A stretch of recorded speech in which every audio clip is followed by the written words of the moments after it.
Hey everybody, welcome to R116 Ministries. Today, this video, we're going to be talking about prayer. And prayer is something that has to be the bedrock and the foundation of any relationship. Primarily your relationship with God, but then your relationship as a couple.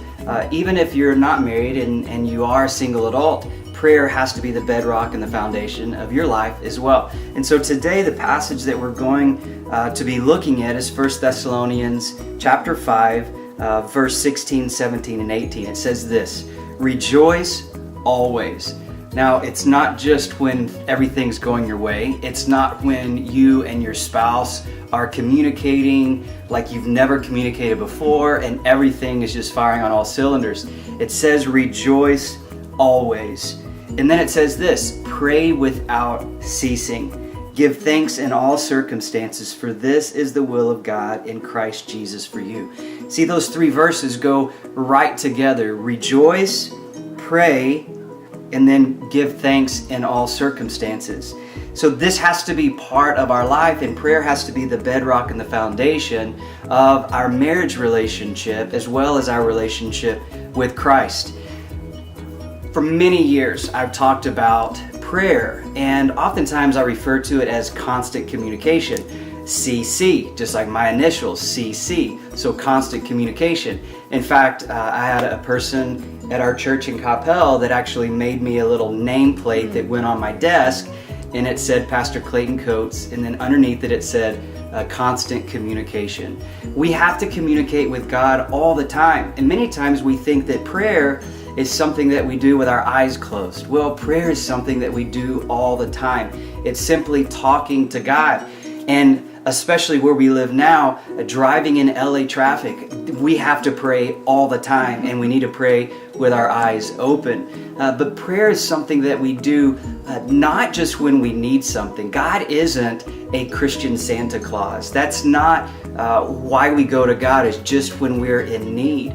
But we also, in all circumstances, we also want to give thanks to the Lord through prayer as we offer those thanksgivings up to the Lord.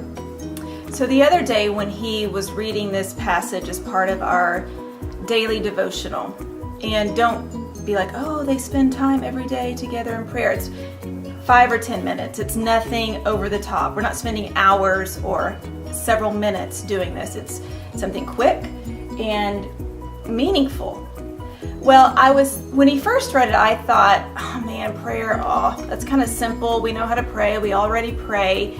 But then as we started talking more, I realized, no, prayer is essential. It is the foundation of relationships. It's the foundation of your relationship with Christ, because in order to have a relationship, you need to talk to Him, and talking to Him is prayer. In order for our relationship to grow deeper together and towards Christ, we need to pray. We need to experience these things together. And it made me think of a time when he and I were dating. We ran together, and if any of y'all know me, you know I'm not a huge athlete, but I can run. And I had told him, oh yeah, I run.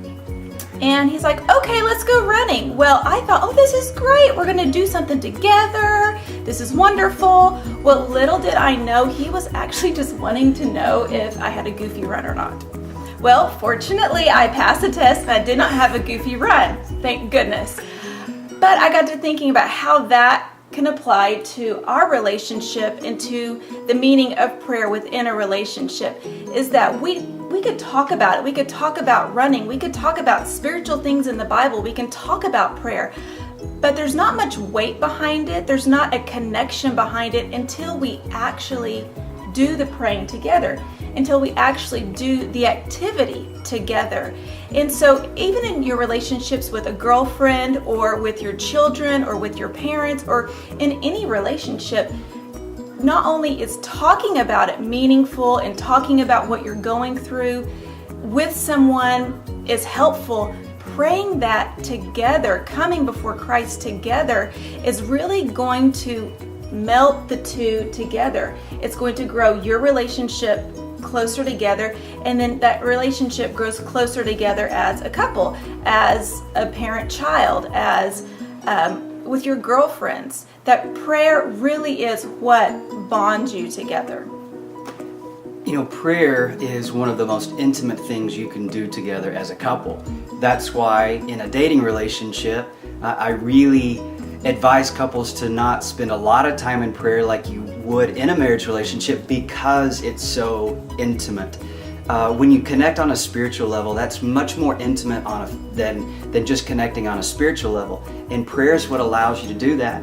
Also, I'm telling you, our marriage has gone through some ups and downs. And I've been really angry at you, and you've been really angry at me. Is that something we want to talk about? No, that's just the truth. That's the fact. Yeah, And I have, given you great reason to have to press in and lean into the Lord. And the thing that's gotten us out of some of those moments has been our praying together, because it's really hard to stay angry at someone when you're praying with them and for them. And statistically, the studies show that even Christian marriages, a high rate of Christian marriages, some studies show as much as 40 to 50% of marriages, Christian marriages, also end in divorce. And statistics also show that couples that pray together just one time a week, that their divorce rate goes from 40 to 50% all the way down to less than 1%. I mean, prayer on that spiritual level, it's that attitude saying, God, you are Lord of my life. It's a humble submission to the Lord, even in the act of prayer. You're recognizing that you need God, and that you're thankful to God. And so our encouragement for you as a single adult today is just to write out a list. But instead of starting with all of your needs or wants, write out all of the things that you're thankful to God for. And begin there. And then after you've written all of the things that you're grateful and thankful for, then go on to those specific things that you're praying about. As a couple, sit down together and begin with a list. Just list out all of those things that you're thankful for. And then go to all of the times that God has shown up in your life and in your marriage. Because just as God has shown up in the past, He's going to show up in the present. And so if you're going through a difficult season right now, look to the Lord, begin to pray together, and thank God for all of the great things that He has blessed you with. That helps you truly have, as we've all heard before, that attitude of gratitude. And like I heard from a mentor just a couple of weeks ago, he said this, he says, Clayton, sometimes your attitude is more important than facts. And so have that attitude of thanksgiving to the Lord, then you'll find that joy in your life and that joy in your marriage relationship return as well.